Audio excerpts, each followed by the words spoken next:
Erin Cruz, U.S. Senate candidate in California, hosting this special edition of The Erin Cruz Show.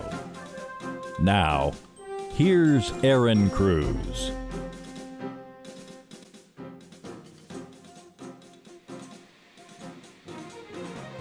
Thank you for joining us, Paul. You know, I have to tell you, I'm so excited to have you on again and really get down to the root issues here in America and talk to us about some of the discoveries you've made. You know, I put out some questions to the people because I really feel like people need to be able to have input and ask questions to get the information they need and they want. And I noticed that a lot of people are fired up about Islam in America, and they're concerned about what's going on in the community, as far as legislation is concerned, even in our schools, with what's being taught to their children.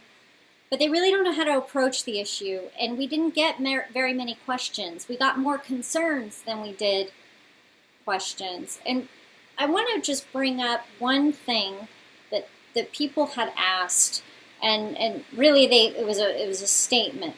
But I think what they were wanting to know is what is going on in our schools as it relates to the instruction and how Common Core is tied into the issue of Islam in America. You know, I don't think that people are really understanding the parallels there. Can you shed some light on this issue? There's a bit of good news and some sad news. The good news, if you want to know the truth about the Common Core is now dead. Right. Common Core is dead thanks to President Trump. Yes, but I called his secretary. I called the Department of Education last year, asking for clarification about Common Core. Their answer to me was, Common Core is dead. It is no longer. We have no federal standards for education. That's what Common Core was. Right. So as of this moment, Common Core is dead federally. Right. Does it exist by the state? The answer is until they come up with a new name called standards. Going back, it's actually the old name. And that's what they're going to do. I predict that within the next year or two, they will go back to that. As far as what Common Core did with Islam, it forced certain things to be taught about Islam that are not necessarily true. And that's the concern. So with the textbook manufacturers, they love the concept of Common Core because they don't have to make state-specific textbooks. Every state had their own things that had to be in a textbook for history, their own things that had to be in a textbook for math. But the ones who really made out in this whole money-making scheme, which is what I consider Common Core a money-making scheme, were the textbook manufacturers. So now they get a textbook that says, for New York State, it's going to say you have to teach this in this part of world history, and it has to cover Islamic civilization. New York State never covered Islamic civilization until it became a mandate by Common Core. Other states had already done that, and we never did. We never taught about things like the Armenian genocide. That became a mandate under Common Core, a federal mandate. That's somewhat of a good thing. But under the mandate to teach the Armenian genocide, we were basically not armed to teach it. Right. Here's what I mean, not armed. If you don't know about the 1915 fatwa, which the majority of teachers who came into social studies departments, who went through colleges, didn't know, because their professors never got a chance to learn it, so they couldn't teach it. The 1915 fatwa was kept secret until the late 1960s, early 70s. I have to go back and get the exact year. Right. But it was kept secret because they believed that if the Muslims in America knew about this, they would have taken up arms to kill us. And that's why it was kept secret from 1915. Right. This was believed by the President of the United States and the State Department. So they kept it secret. Now, since the man is long dead who issued the fatwa, and World War I is long over with, whether they consider it inflammatory or not, still, I don't have an answer because it was never negated. Right. So I propose, so you have to read the 1915 fatwa. In unsocial studies, we have a requirement to teach chronological cause and effect. Right. What causes something? Which, by the way, that's a strong responsibility, and it's an important part of educating our youth. I mean, without that, what do they have? Well, this is the problem, and this becomes the problem with teaching Armenian genocide. Right. When I was ordered to teach this, again, I stood up to my direct supervisor and I asked, are you then going to tell people the cause? Mm-hmm. Are you going to teach the cause of the Armenian genocide, which is the 1915 fatwa? Are you going to require that? And his answer to me was, and you will talk to your principal about anything controversial if you're going to address it. Excuse me, it's not controversial, it's history. Right. But here's the problem.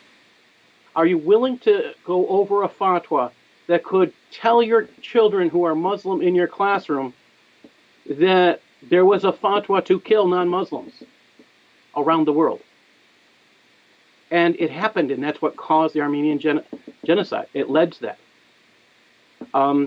Are you willing to do that, take that chance in your classroom and tell them that this existed? And the question is, you can't really teach about the Armenian genocide without talking about this. You can pull up Ambassador Morgenthau's story, and that is an incredibly good book. I offer it to anyone who wants this. I mean, if anybody contacts you, I'm going to give you a copy of that so you can hand it out to them. Right. Ambassador Morgenthau's story is a free book available on the internet, so I'll give you a copy to give to anybody who wants it. And the 1915 fatwa, I'll give you a copy to hand out to anybody who wants it. Those two are essential to, if you're going to teach anything on the Armenian genocide, they have to be taught. But well, the big picture needs to be known. Truth, yes. Facts, information. Information is power. And, what I'm seeing here in the United States, and I think this travels through everything that we're going to talk about this evening, is there's a lot of misinformation, disinformation, lack of information. We need truth to be told, and we need history to be accurate. We don't have to like it. We don't have to enjoy it. But facts are facts, and our children deserve to know the truth. And removing statues and monuments and all these other fallouts, it's an issue. And I'm so glad that you're here to talk about what is going on. So, back to what we were talking about the Common Core. Common Core is gone. The issues that interlace in the teaching in the schools. What really is the gist of why they wanted Common Core? Do you know why they wanted Common Core? The reasons they wanted Common Core there's two big reasons why the people who were involved wanted Common Core. One was to do data collection. And that's the scary, scary truth of it. They wanted data collection on your children, which also gets your information, any contact information. There was, oh my gosh, I think it was 100 and some odd data points of collection. And only New York State agreed to take part in it. Only. Out of all the states in the Union, the only one who agreed is New York State. So there was all this data collection required. Every state in the Union said no, except for New York State. At least I'm not aware of another state that said yes. But I think it was like 138 data points. Right. So this includes everything like from your kindergarten class to your grades, your contact information, your phone numbers, your child's SAT score, PSAT score, all these all this information, and what were they going to use that information for? Sell it? That's what they do today with your data. They sell your data. And that's a huge way for making money today. What they intended to do with it, that scares me. If you have a child who's not doing well, why are you selling that information to somebody? I don't see we have laws about preserving your children's sanctity of your school records. They had to change the school record laws about that had to do with confidentiality in order to allow Common Core data collection. Wow, I mean that's a fundamental change. But I tend to lean, and I'm not an educator, or nor do I work in a school. I'm obviously a parent, but I tend to lean on the side of caution, and it almost seems like they're working for a larger goal and purpose, which is part indoctrination. And for some reason, I'm still, even though Common Core is gone, I'm really uneasy about the reason why they would want to push such a thing, and why they would want to mandate certain types of education and then force feed the types of information which were not necessarily accurate to our children.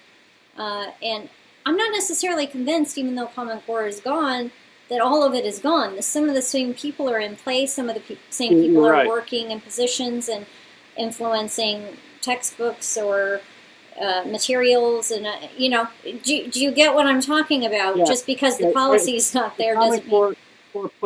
Common Core put in several things that we would most likely never have in our school system around the United States. You wouldn't find most classes talking about homosexuality. Not even health classes. Most health classes barely even touch on it.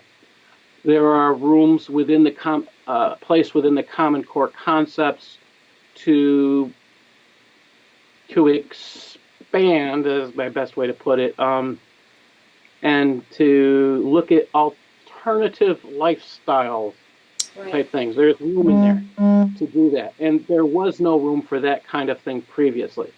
Going on to in the social studies curriculum, they added Islamic civilization.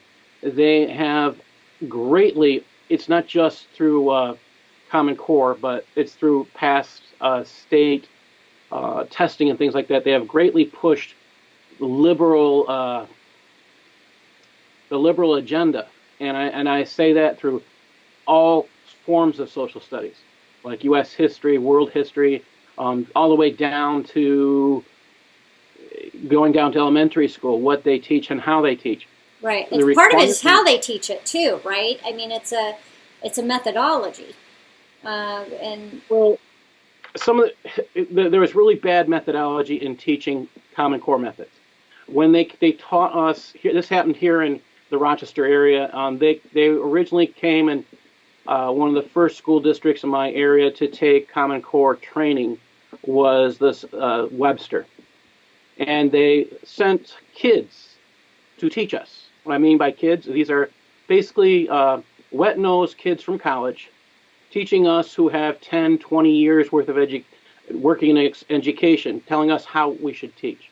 One of the things they tried to get us to do, say the school district in Webster was taught to do, was to make kids cry. Get them so frustrated they cry, then they can teach them. That is against everything you're taught in college. And so... That's disturbing. Yes. And that is, again, it's against what you're taught, and you know it's wrong. And that is kind of the part of the concepts they were teaching in Common Core. And the only people that could get to teach this were snot-nosed brats out of college, because they were stupid enough, unrealistic. I don't have a better name for it than stupidity, because it goes against everything you're taught while you're in college.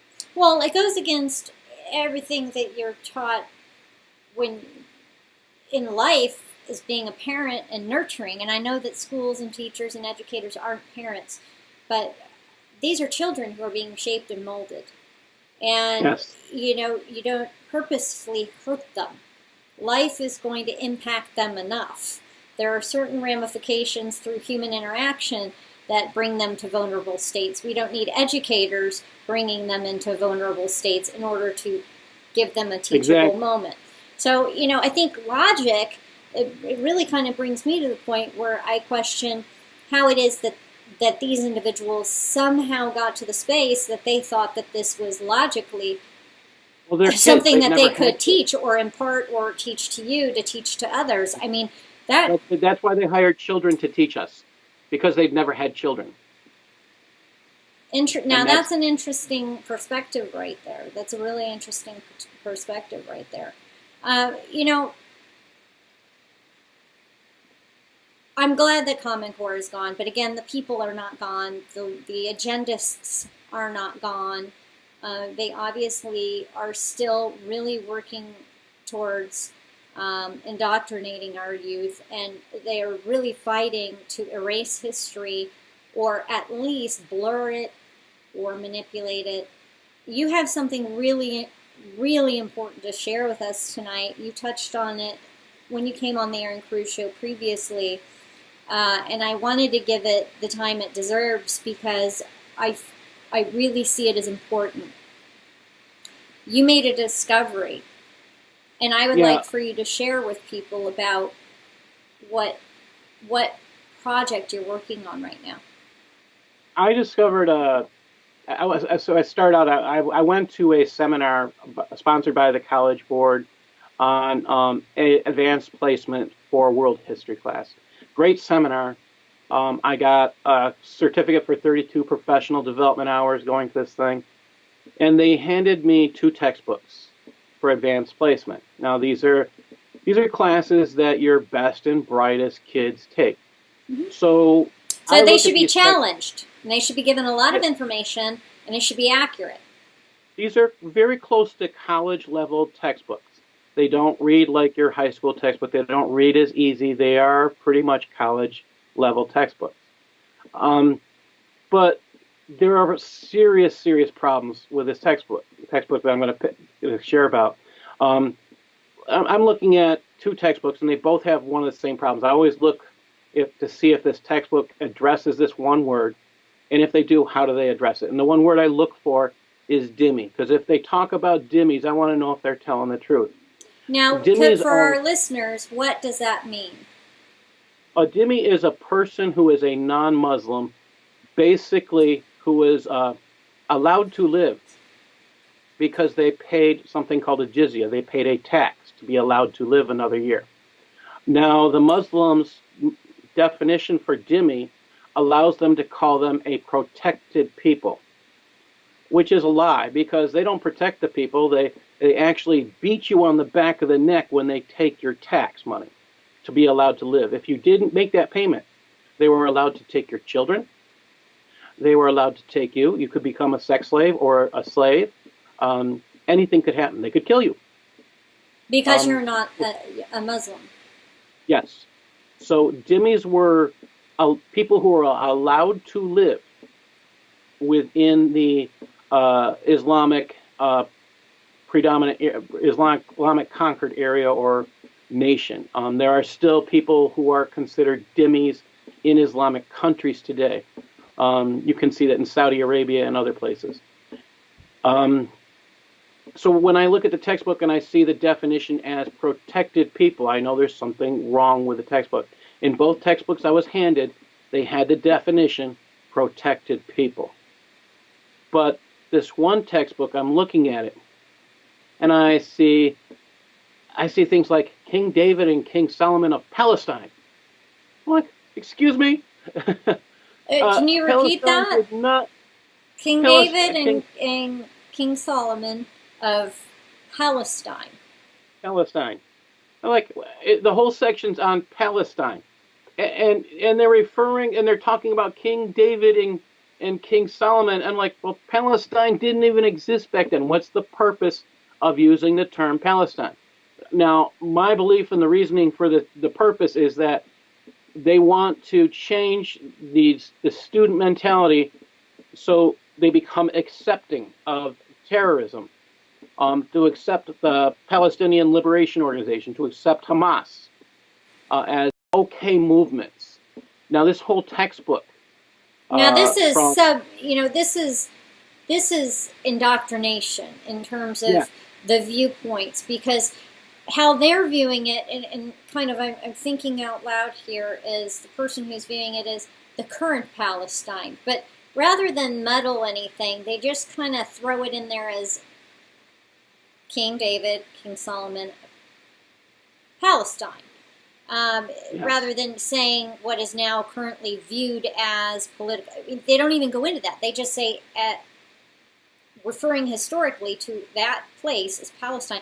I mean, that's huge. It does. It's not even not even close to historically. It's not even close to historically accurate. When I used to teach this, when I first started teaching this topic to my students, I would say, let's talk about what Palestine means. It means land of the Philistines. And where did the name come from? The Romans invented this name to do what? Insult the Jews. Mm-hmm. Okay, so let's talk about that. So if you insult the Jews, and that's the purpose of the name, and you live in Palestine, are you Jewish? Because the name was created to insult who? Not people who aren't Jewish. So. Right.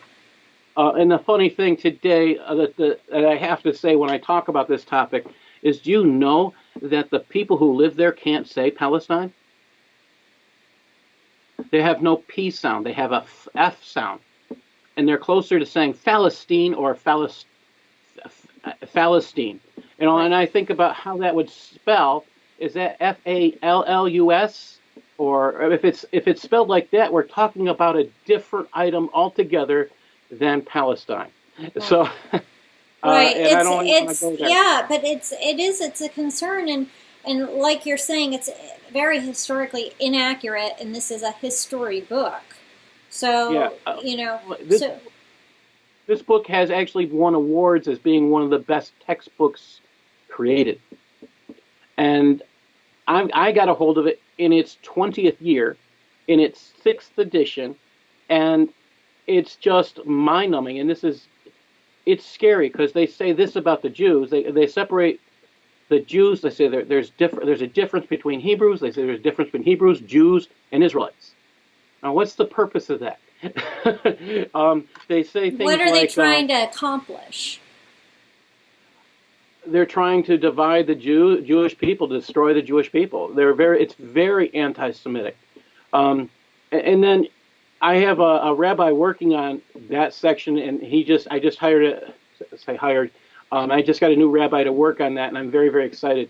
This rabbi is very, very important for my network that I work with, Global Patriot Radio, and I'm really excited because highly recommended to me. The textbook I'm talking about is called Traditions and Encounters.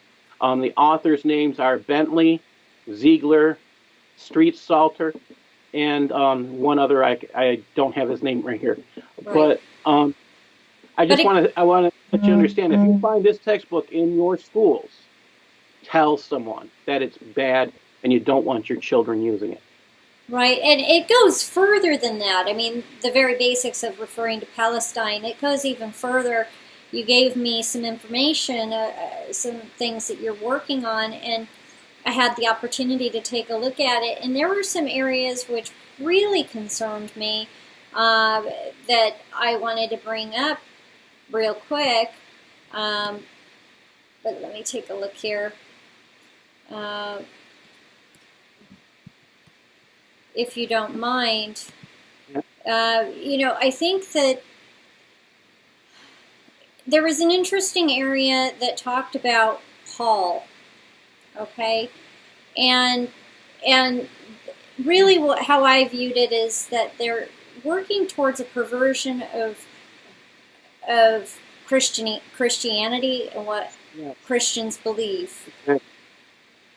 Would you like to elaborate on that? Because we're not just talking about Islamification of our children's minds and making them more sensitive and palatable towards the ideas and the beliefs behind Islam. We're talking about the full erosion of what the truth is behind Christianity and what the Jews experienced, right? So could you touch a little bit on what you discovered there? Well, in the textbook, they have a section called Eyewitness, and they title this section for Eyewitness, that this one section is called Paul Tarsus and the Long Arm of the Roman Law. It's kind of humorous in some respects. First of all, they don't tell anybody this comes from Acts 27. They don't tell anybody. They don't refer to the Bible. No, you can't tell people from the Bible. No, but they refer to Paul. And they refer to Paul as an eyewitness. Now, this is extremely important because they call him an eyewitness, but they don't believe anything he says. They discount everything, and it's disgusting. They lie about he's a credible eyewitness, and that was, I think, the part that really hit me at my core was they're referring to scriptures in the Bible. They aren't telling you where they're getting the information. They're referring to about a person they view as credible, and then they discredit everything that he tells us. Yes. And then they even erode it some, right? They don't even tell you that. Yeah, they won't tell you that this was written by a man named Luke, this book, and it's about Paul's journey. So the eyewitness, the guy who's telling the story, I mean, they're giving Paul credit. It's actually Luke who wrote the story. It's Paul who was the eyewitness. I give them that, but they don't even accept Paul's story, and that's extremely frustrating. They don't want you to know the truth. Well, what's the truth? Paul was on a ship. They get the time it takes to get from one spot to the other wrong. So they say everything takes 2 weeks. A trip from Caesarea to Rome takes 2 weeks, according to them. It's so far off, it's laughable. And it just shows that the person who wrote this book didn't care at all about facts, especially if they come from the Bible. And they actually have a statement in this book that the Bible doesn't have. It's not good for history. It's not good for factual inquiry or historical facts. It's good for people's. It has people's memories in it. That's all it's good for. And yet they can't even follow the factual information in one chapter that they're quoting from. Right. Paul says in this chapter that everybody will live. He's titling everybody will live if you stay on the ship. And the Roman soldiers believe him far more than the authors of this book. The Roman soldiers believe him so much they keep everybody from leaving the boat. They fight people to make them stay on the boat. And guess what? They all live. They all live. But according to this textbook, some of them lived. Not all of them lived. You're like, wait a minute. Wow. I mean, it blows my mind that they think that it's okay to teach history as they perhaps recall it. Not that they're even recalling anything that's of substance or accuracy. Because it goes further, right? Beyond the fact that they say that some of them live, they go on to then not refer to the scripture, right? They're not talking about it being the Bible. They're just talking about the eyewitness. So they don't even give anybody a basis by which to look up and verify the information that they're educating on, right? And that's one of the things that really had me frustrated. They don't tell anybody where. When I do history and I write, I have to give citations. Right. This is poor scholarship. I could not get published if I did crap like this. I consider it plagiarism, but it's worse than plagiarism. It's theft because you're telling lies about what that person wrote. So it's theft. Well, yes, they're not putting where they got the information, and it's inaccurate. Nobody can verify it. I mean, I'm wondering why they don't have a reference section and don't send people to the Bible. I mean, I guess that goes against everything they stand for, I'm sure. Yeah. But they also go further in this textbook. One part that I found deeply, deeply bothersome was their view of Christianity and talking about it certainly not as they would Islam. They talk about it as it's so removed. It's not even a faith. They don't teach about the historical elements about why people believe something. As a matter of fact, you shared with me an interesting section about the crucifixion and how they relate to Christianity. Could you share with us a little bit about that? And again, how they distort? Because that's a concern. They're literally not teaching people about what really happened or how we view Christianity. Understand the basics. When I taught history, when I taught world history, I taught the basic statements of faith of each religion. Right, equally. About Judaism, historically what it is, where it came from. Nothing. Yeah, regarding Judaism, they teach absolutely nothing. Regarding Christianity, they teach absolutely nothing about what we believe. Actually, they go worse. I believe they actually go worse because from what you shared with me, they're eroding it. Yeah, they tear up they say that some Christians believe that Jesus rose from the dead. Some don't. Some believe that, this or that. And what it is it's accepting what Christians call heresies as fact. Well, may I quote one line that they say, or that you said, or do you want me to not? Yeah, please do. Please do. I wanted to say that about the area where you go to expand. Let me take a look here. Jesus, and this is a quote from the textbook. This is not my quote or Paul's quote. This is a quote from the textbook. Jesus' crucifixion did not put an end to his movement. By the way, his is not capitalized. Even after his execution, Jesus' close followers strongly felt his presence and proclaimed he had triumphed over death by rising from the grave. They called him Christ, meaning the Anointed One, the Savior who would bring individuals into the kingdom of God. They taught that he, again it's not capitalized, was the Son of God and that his sacrifice served to offset the sins of those who had faith in him. Again, him is not capitalized. They taught further that like Jesus, the faithful would survive death and would experience eternal life in the spiritual kingdom of God. And that's from page 233. And you made mention down further that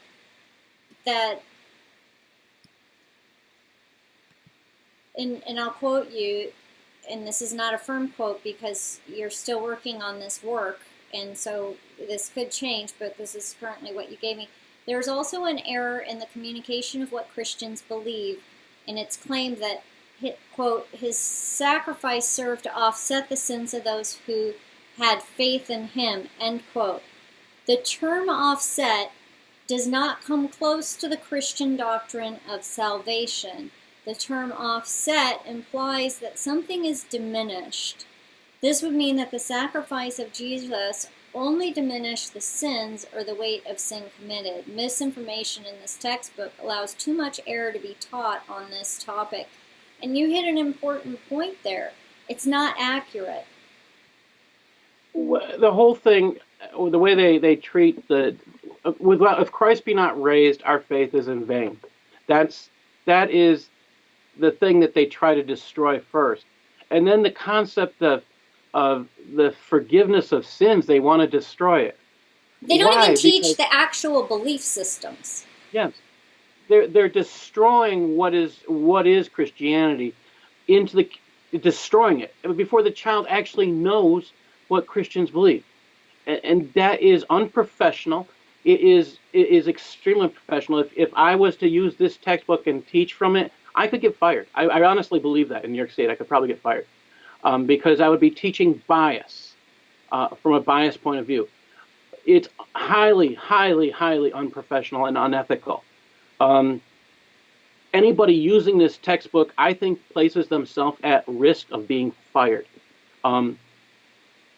I could not do this and keep my job. I don't believe I could in New York State. Right. It's Well, so full of bias. and But I was handed this textbook in New York State. wow, and the interesting part is that, you know, if you're a Christian and you read this textbook, you would be blown away. I mean, I was reading this in disbelief that they could even think or conceive of passing this off on a high schooler in an AP class, certainly one that's gone to church a few times, or maybe as a kid had been in Sunday school. I mean, it's so far off. But it might cause somebody to question and wonder about their belief systems, and it does erode if they don't have a strong constitution and belief within themselves. It certainly does kind of plant seeds there for our impressionable youth, because these are still youth this is being taught to, by the way, in a way that's just, it's not fact. And they should be only sharing history, right?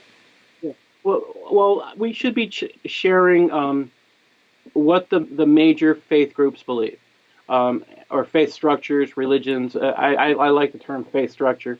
What do they believe? Like, so if we're going to teach what Judaism believes, we should be talking about Deuteronomy 6:4. That is the foundation of their entire belief. It's, "Hear, O Israel, the Lord our God is one." Okay, and it is it's called the Shema. And that's when I teach that, when we talk about Judaism, I always refer to that, and I talk about what the Shema means, and what does it mean for the Jewish people to have this faith. And we look a little bit farther down, you can read, I mean, it tells that you're supposed to teach this to your children, and they're supposed to do this in a certain way. Well, that's nice, but it's not being done in a textbook like this. This textbook destroys a person's faith rather than lifts it up. Right, in Christianity, and it doesn't educate. It's not educating because it's not accurate. And in fact, they don't just tear at Christians or at people of Christian-based faith. They tear at the Jews, and they basically anybody who's not of Islamic belief system. So, what can we do? I mean, who is funding this type of indoctrination? I mean, is it the textbook people? I mean, I think there are other organizations involved, right? I believe that there are certain organizations involved in creations of textbooks like this. There is an organization that was formerly known as the Islamic Council on Education. They're certain. I think of the name. Yeah. And they're right now editing textbooks all the way around the world. They send them to them, and their new name is Interreligious and Cultural Values, IRCV. You can type out ircv.org, go to About Us, and you'll find that they were they admit openly they were formerly the Council on Islamic Education. So they believe that they are the ultimate best selection to be referred to talk about anything Islam that's going through education. They also believe the right thing to refer to about all cultures. So that's if you're getting them, and they do they're supposed to be doing reviews and approvals of textbooks. They give suggestions on changes and things like this. Right. Now, the Council on Islamic Education is part of the Muslim Brotherhood. Mm-hmm. So you start to do the research on this stuff, it's mind-numbing. Where I found the four authors, one of them has died, and I've written off questions, a series of at least 24 questions to both authors that I was able to get a hold of. One of them claimed to have written some sections. So I said, don't respond if you haven't written any of these sections. So, and he's already said to me that he's written some of these. But I started this whole conversation talking about bias in textbooks. Right. So if you wrote any of this stuff, let's talk about your bias. That's what it comes down to. Right, because that's I mean the bias is, that's a great way to put it, but it's to write bias in a history textbook is criminal, as far as I'm concerned as a parent. It's public education.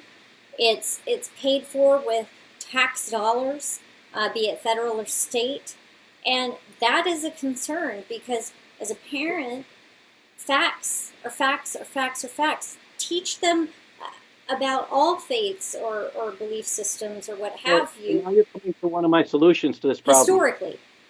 Yeah. So here's one of my solutions I propose to state assemblies, state senates to start to do. Number one, pass a law that says textbook companies that create error and bias in textbooks must replace them at their own cost. If they are already by the school district. Now here's the problem. The school district finds the error in the textbook. They've already spent multi-thousands of dollars for the textbooks. Now, how can they, again, it's schools tax are dollars strapped. to pay for this. Funding is strapped. How do you replace them? Yeah, and how do you replace them? I think it's the responsibility of the textbook company, not the I think that it was idiocy for them to buy the textbook.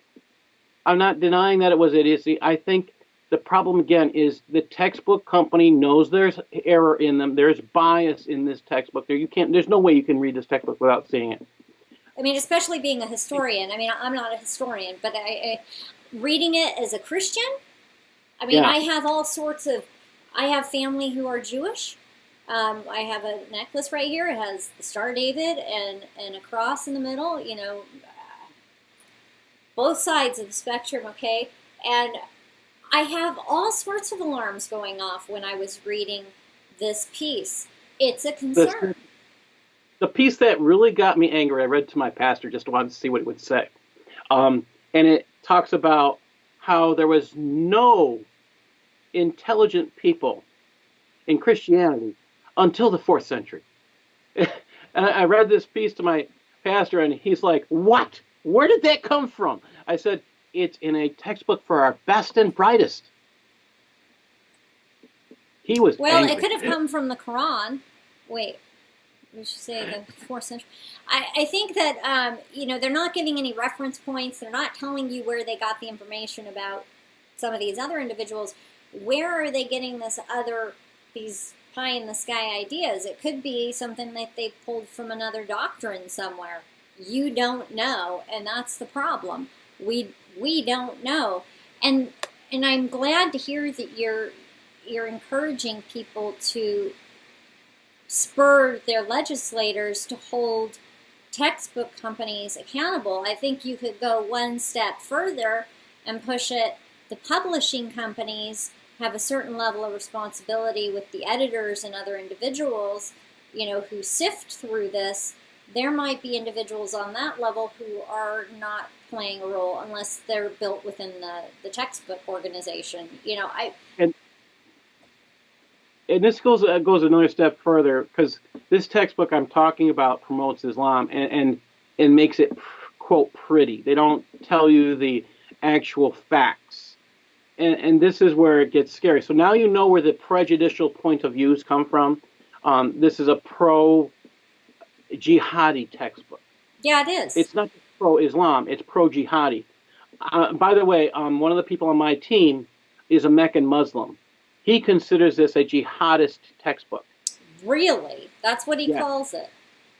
He considers this pro-terrorist, pro-jihadi.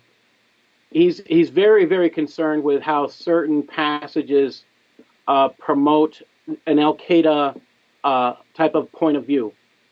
And there's certain passages he's looking at.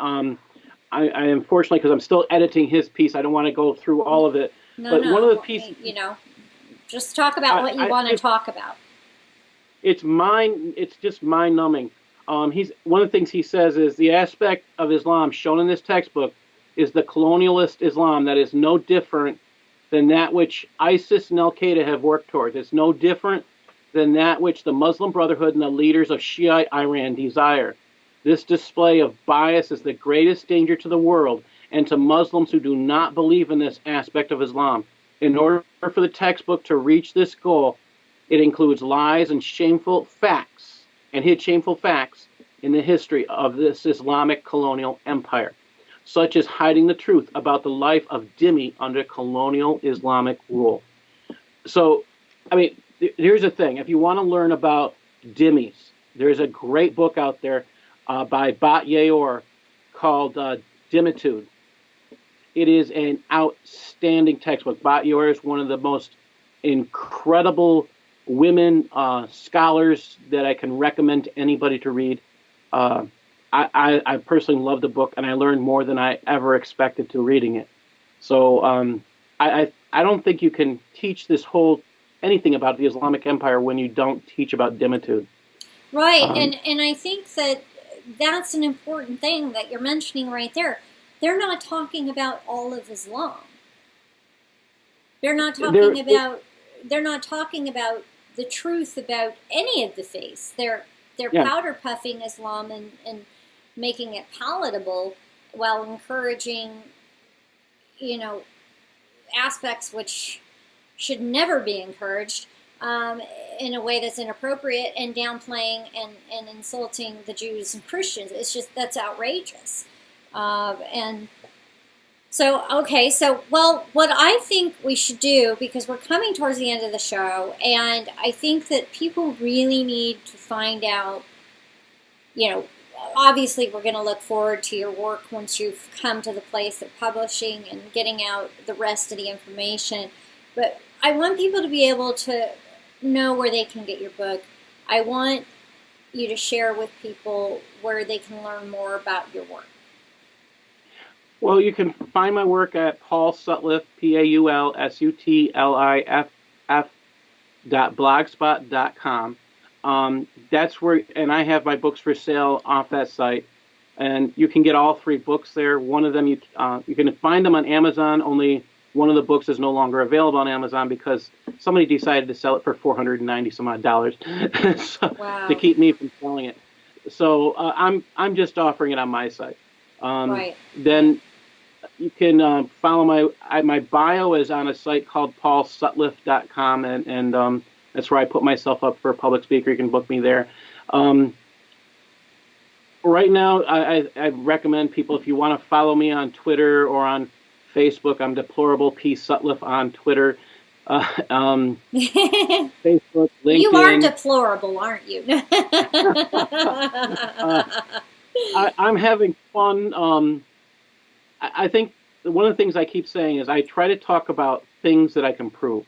I don't like to talk about fantasies or things I can't. And this is one of the things. I mean, I've had a liberal editor look at my books, and one of the things when she went through my book, this is my second book I was talking about. I hired her to do that, and she was so mind numb and she was frustrated because everything I said had citations. It was provable, and she was going nuts because she didn't want this to be true. But the fact is, you don't want it to be true, Paul. You don't want some of these things to be true because they're so upsetting. But the facts are the facts, and we need to know the information. And that's why I say, if you want to follow me, I'm not publishing a whole lot lately because I'm trying to get this piece done. Right. But it's important. I'll tell you, I share news stories every day that have stuff that's happening around the world. So we say in this field, we say Islam is the gift that keeps on giving. We just wish it would stop. Every day there are news stories about things like Islamic gender apartheid. There are honor killings. There are terrorist attacks. It's just nonstop. And in Europe, it is 10 times worse than it is here. Maybe here we're having it. We've had beheadings. We've had honor killings. We've had many situations here on our soil that the police don't want to talk about, that they don't want to name as being Muslim or religious-related, Islamic-related type of crimes. And if we continue to ignore it, we will become more like Europe, and we'll be in a very bad spot. We cannot. We have to talk about the issues, and I think part of talking about the issues, we have to learn about the issues because it's been so suppressed here. And we can only just look across the pond and see what's going on in England, in Germany, and some of these other countries, and we just can't get to that space. We can't. It's actually closer to home. We have to be more concerned about. We have to watch Canada. Because Canada it's absolutely almost, coming through Canada, down to Michigan, down to Minnesota, and it's very, very dangerous. Canada almost made Sharia law by outlawing anything on Islam that would be offensive to a Muslim. Mm-hmm. They the almost UK as well. They're pretty darn close. So they've got a couple things going there that are very dangerous to all of the free people in the world. We have to just keep speaking truth, and I thank you for being so brave, Paul, and putting yourself out there and sharing the truth with the people. And again, thank you for being on the Erin Cruz Show. And don't stop, please, and make sure you share your work. And when you have updates, let us know. I will. Definitely. We're here to support you in any way we can. God bless. Thank you. God bless. There you have it, ladies and gentlemen. Paul Sutliff, who's doing the good work to discover information about what our children are being taught and expose Islamification within our own textbooks. Please take a look at the information he provided and some of the materials and resources he mentioned. Also check out his website as he provided. I'm going to put that information below for you. But get involved, read, learn about what he's trying to share, and go to the lectures near you. Go to the different websites he talked about and find those resources and talk in community groups. Make sure that you share this information with community groups and share this video also with community groups, be it your Republican Women's Club, be it your VFW friends, whatever it might be that you're involved with. Share the information. Don't hold on to it. Don't just say, oh, I will tomorrow. We have to expose the truth. We have to start talking about the difficult things that are going on within our country, within our republic. Once we can acknowledge that there's a problem, we can isolate the situation and the issues, we can come to the agreement on solutions, but it's going to have to be a combined, orchestrated effort, all of us uniting together in our own communities, within our own communities, for the long haul. Thank you again for joining us here on the Erin Cruz Show for this special edition. We will be bringing you more special editions in the future on topics that are important to you, and God bless you. God bless you, Californians who are really fighting the good fight in the elections, and everybody else throughout the state who are coming up on their general elections. And God bless the United States of America. Good night. Thank you for joining Erin Cruz, candidate for the United States Senate in California, for this special edition of The Erin Cruz Show. Stay plugged in for the hottest, real news the U.S. citizenry will receive for the 2018 midterms.